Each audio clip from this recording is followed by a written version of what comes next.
Сәлем достар, бүгін мен сендерге Optimal сериясымен қалай қолдану керектігін көрсетемін. Ең алдымен тоникті осылай қолымызға тамызып, бетімізге ақырындап прихлопывать етіп шығамыз.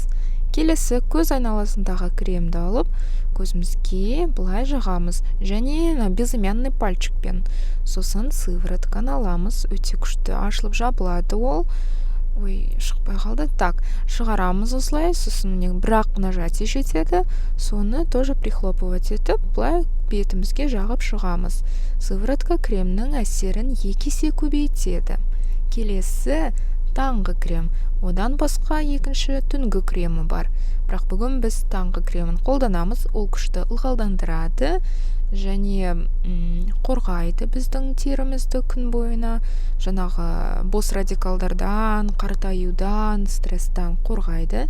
Және мен көрдіңдер ме, осындай несі бар, қақпағы, сол қақпағына мен міндетті түрде кремді алып шығамын. Сосын осындай кішкене ғанақ, бұдан да кішкене алсаңыздар болады. Негізі сол мөлшерді қолымызға жағамыз, сосын сол қолымыздағы кремді бетімізге көшіреміз.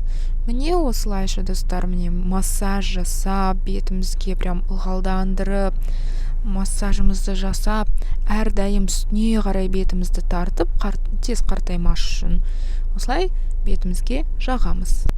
Тағы да басқа темада роликтер керек болса, комментарийға жазыңыздар. Каналыма жазылып, лайк басуды ұмытпаңыздар. Рахмет.